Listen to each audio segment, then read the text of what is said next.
Okay. I don't know what to call this. Because there's a couple ideas about titles to this. Once Upon a Time, in a Kingdom Far, Far Away. The very first king that they received. So we're going to talk about Saul and Samuel 10, verse 9 through 27. When Saul turned around to leave Samuel, Elohim changed Saul's attitude. That day, all these signs happened. When Saul came to the hill, a group of prophets came to meet him, and the Spirit of Elohim came over him. He prophesied with them.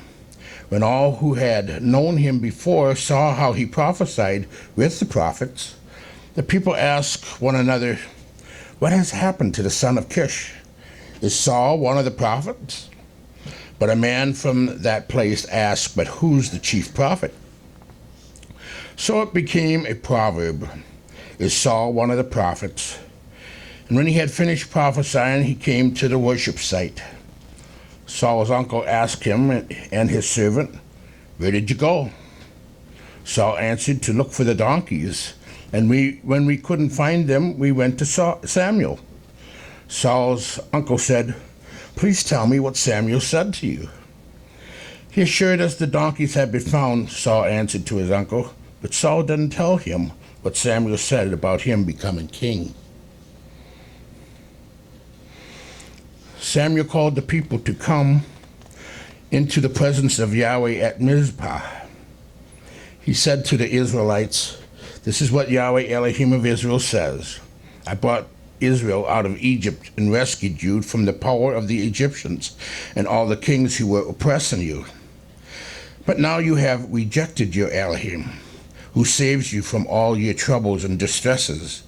You said, 'No, place a king over us.' Now then, stand in front of Yahweh by your tribes and family groups." When Samuel had all the tribes of Israel come forward, the tribe of Benjamin was chosen. When he had the tribe of Benjamin come forward by families, the family of Matri was chosen. Then Saul, the son of Kish, was chosen. They looked for him, but they couldn't find him. They asked Yahweh again, "Has he arrived yet?" Yahweh answered, "He's hiding among the baggage." They ran and got him from there, and as he stood among the people, he was a head taller than everyone else. Samuel asked the people, "Do you see whom Yahweh has chosen? There is no one like him among all the people." Then all the people shouted, "Long live the king!" And Samuel explained the laws concerning kingships to the people. He wrote the laws on a scroll, which he placed in front of Yahweh. Then Samuel sent the people back to their homes. Saul also went home to Gibeah. With him went some soldiers whose hearts Elohim had touched. However, some good-for-nothing people asked, "How can this man save us?" They despised him and wouldn't bring him presents, but he didn't respond. All the people of Israel were gathered together. This was an important occasion. They had demanded that Yahweh set a king over them, and on this day their king would be chosen from among them. Whose tribe would he be from? Whose family? Some may even have wondered if they were to be the one chosen. So Samuel, the prophet and priest of Yahweh, brings forth the tribes. The tribe of Benjamin is chosen. He brings forth the clans one by one. The clan of Matri is chosen. He brings forth the families within this clan, and the family of Kish is chosen. And then from the family of Kish, Saul is chosen as king. Samuel wants to present their first king to the people, but there's a problem. Saul is missing. He's not to be found. Where is he? Did he not show up? Yahweh knows where Saul is, and he tells the people he's hidden himself among the baggage. As we will see, Saul knew that he had been chosen by Yahweh to be king. But he hid, hoping that he could avoid this task that Yahweh had given him. Now I have a question for each one of you, and you must answer to Yahweh and to yourselves. Are you hiding among the baggage? As individuals and therefore together as a congregation. As we look at Saul, let us ask ourselves, can I see any similarities between Saul and myself? Am I hiding among the baggage? Saul seems to be qualified for this position. We find in 1 Samuel 9, verse 2, and he had a son whose name was Saul, a choice young man, and a goodly, and there was not among the children of Israel goodlier person than he. From his shoulders and upward, he was higher than any other people. The word goodly or goodlier is handsome. So he was easy to look at. He was pretty boy. Where have we seen this on TV before? Well, Yahweh chooses Saul. 1 Samuel 9, verse 1. He must have been Tom Selleck, so I know to say. There was a man from the tribe of Benjamin whose name was Kish. He was a son of Abiel, grandson of Zeor, the great-grandson of Bechorath, whose father was Ephaiah, a descendant of Benjamin. Kish was a powerful man. He had a son named Saul, a handsome young man. No man in Israel was more handsome than Saul. He stood a head taller than everyone else. When some donkeys belonging to Saul's father Kish were lost, Kish told Saul, "Take one of the servants with you and go look for the donkeys." They went through the mountains of Ephraim in the region of Shalishiah without finding the donkeys. Then Saul and his servant went through the region of Shaalim, but the donkeys weren't there. The men went through the territory of Benjamin, but still didn't find them. When they came to the territory of Zuph, Saul told his servant who was with him, "Let's go back. My father will stop worrying about the donkeys and start worrying about us instead." The servant responded, "There's a man of Elohim in the city, a highly respected man. Everything he says is sure to happen. Let's go there. Maybe he can tell us which way we should go." "If we go," Saul asked his servant, "what would we bring the man, since the food in our sacks is gone?" "There's no present we can bring the man of Elohim. What do we have?" The servant again answered Saul, "Look, here, I have 1/10 of an ounce of silver. I'll give it to the man of Elohim. Then he'll tell us where to find the donkeys." Now, formerly in Israel, when a person went to ask Elohim a question, he would say, "Come, let us go to the seer," because a person we now call a prophet used to be called seers. Saul told his servant, "That's a good idea. Come on, let's go."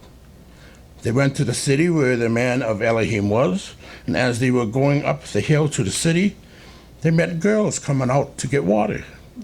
They asked the girls, "Is the seer here?" The girls answered, "He's there ahead of you. Hurry. He just went into the city today, since the people are offering a sacrifice on the worship site. As you go into the city, you can find him before he goes to the worship site to eat. The people will not eat until he comes, since he blesses the sacrifice.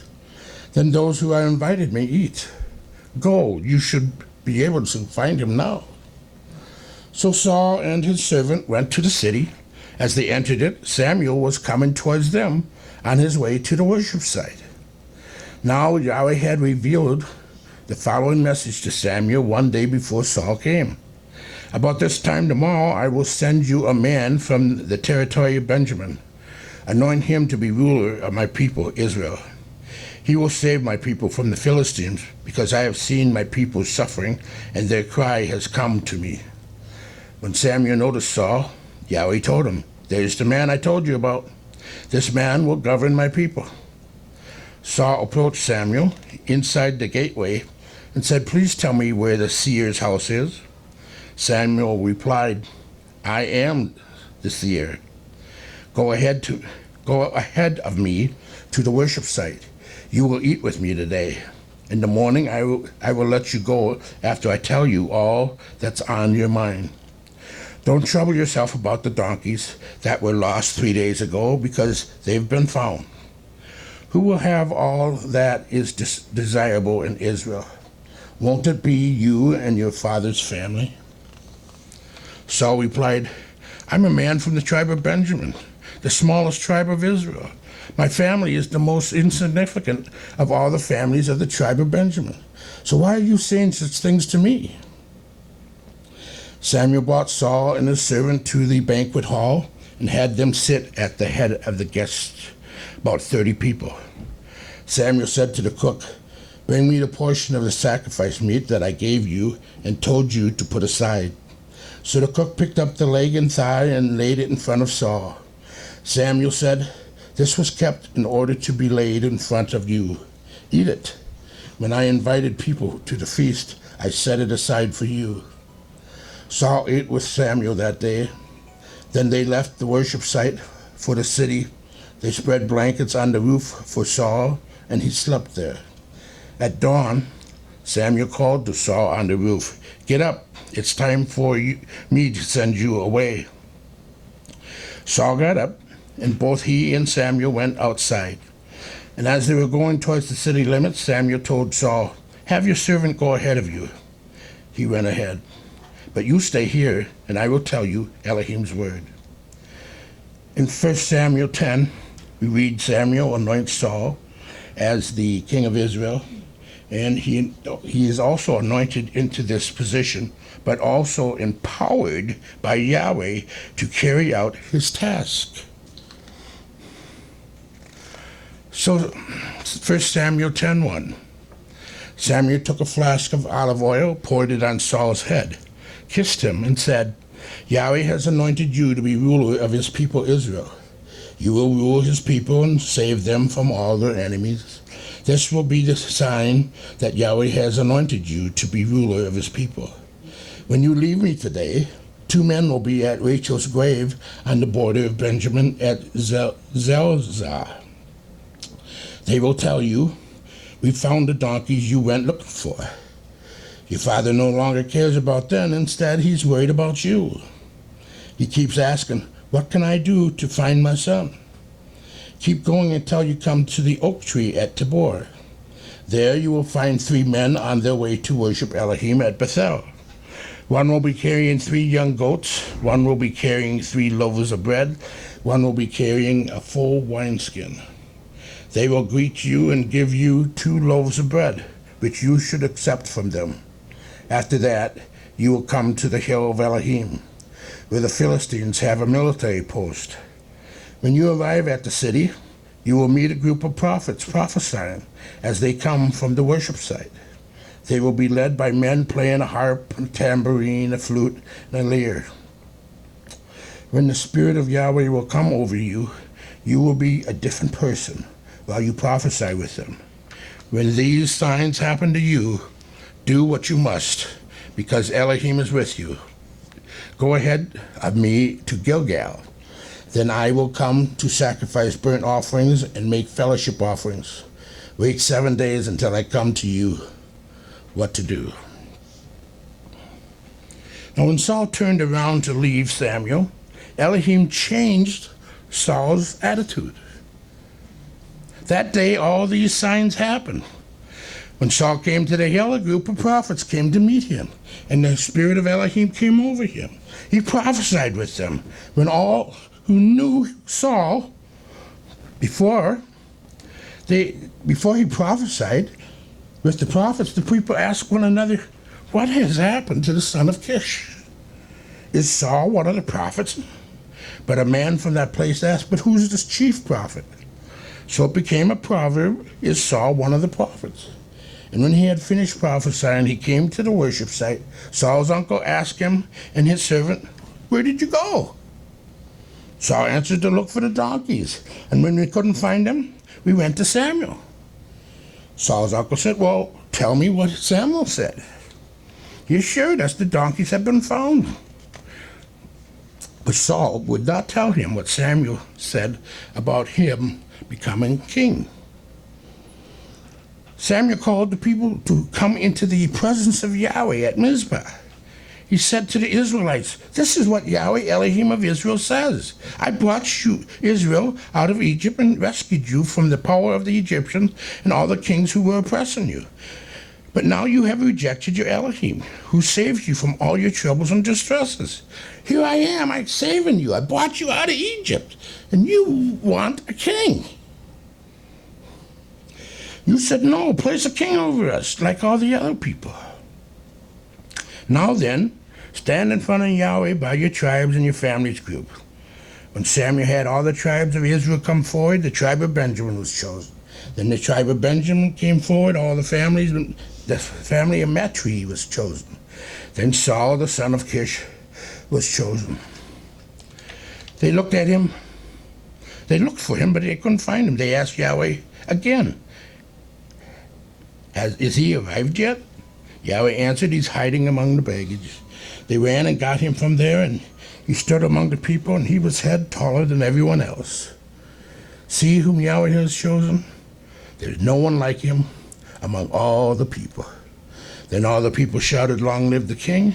Samuel explained the laws concerning kingship, and he placed the scroll in front of Yahweh. So Yahweh changed Saul. He changed his heart so that Saul was receptive to Yahweh's spirit working within him, to hearing Yahweh speak to him. And so we read that he joined a group of prophets as they were prophesying. Those who knew him could see that he was different. Saul had been chosen and empowered by Yahweh to lead his people. But when this was to be made public, he hid among the baggage. We also have been chosen and empowered by Yahweh to serve him. That's why you are here. 1 Peter 2 verse 9.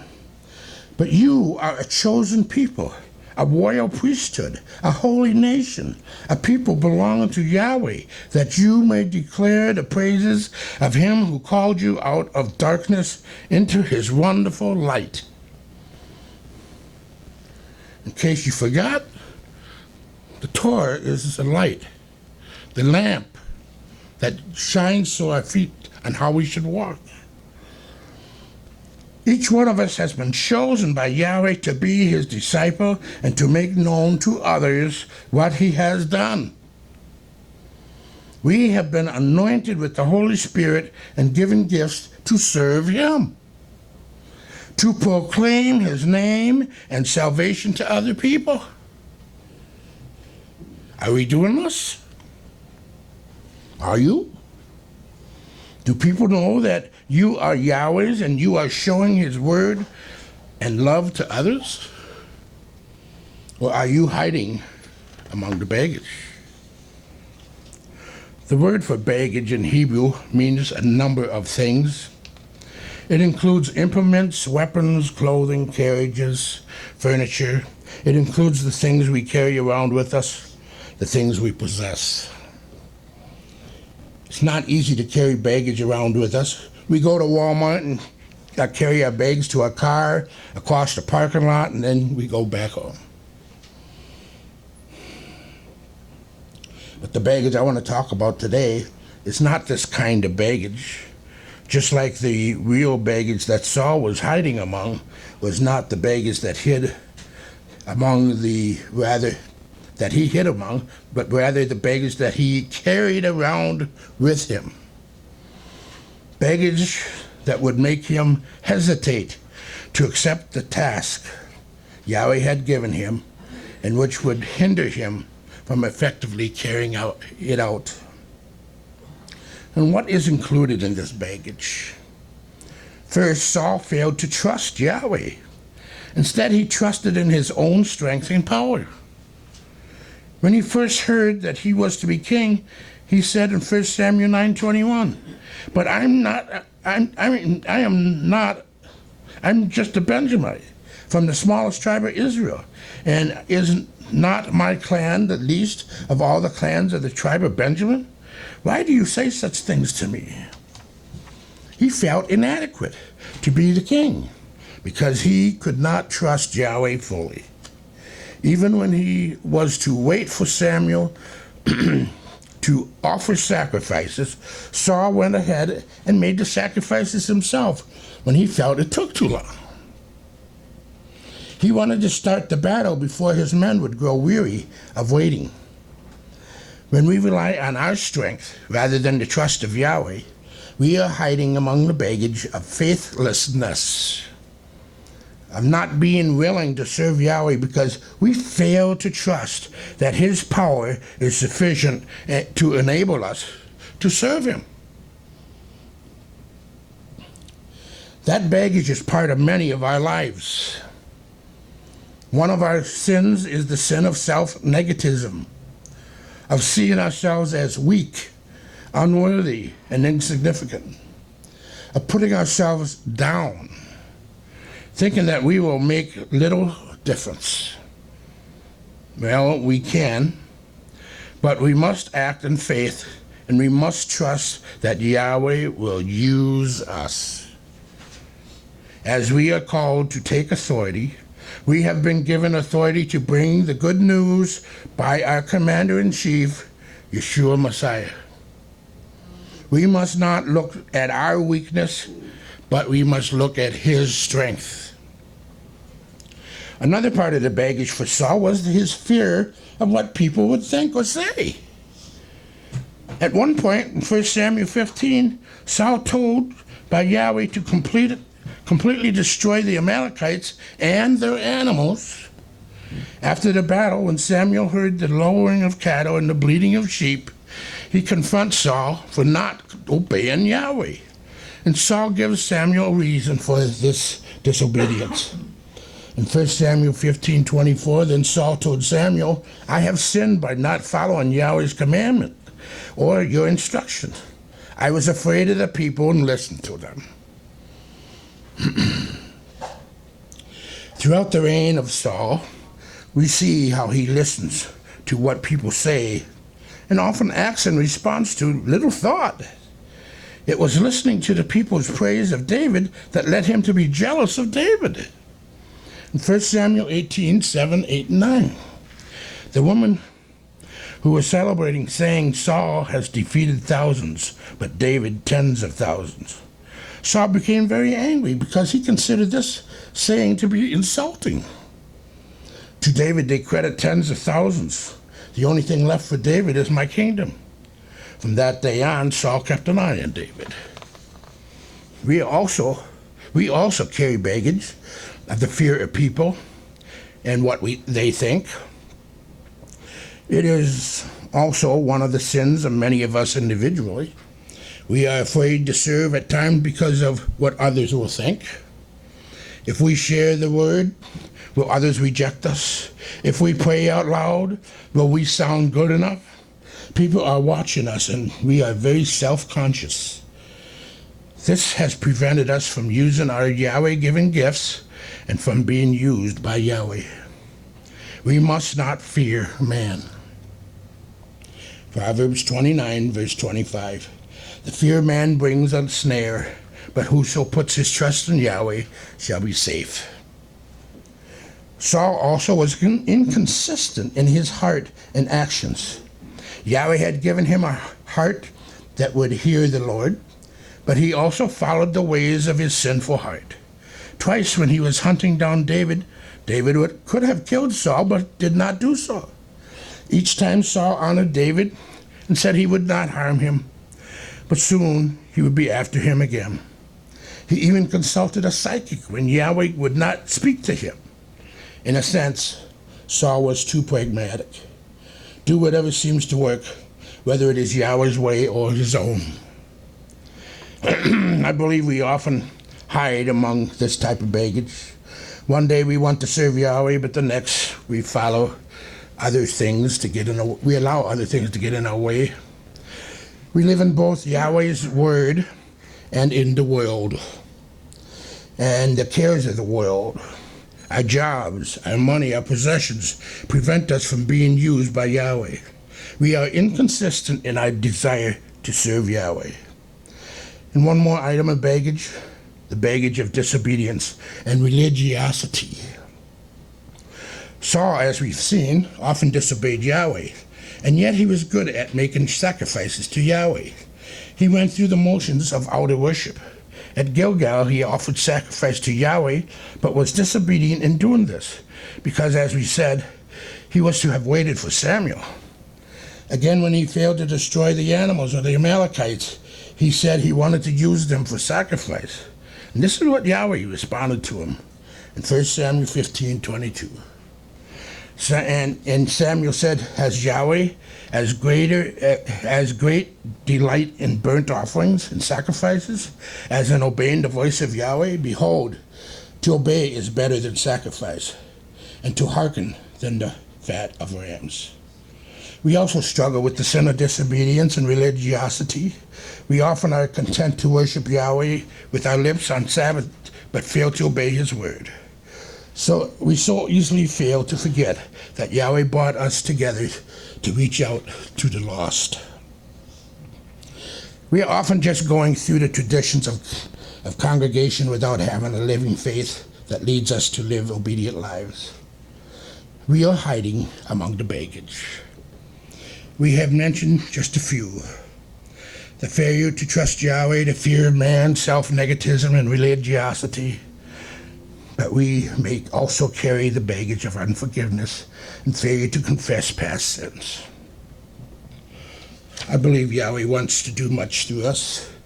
Let us get out from amongst the baggage. Let us give our baggage to Yeshua to be freed from the burden of carrying them, to serve him and to proclaim him in his wonderful name, regardless of the cost. Yahweh bless.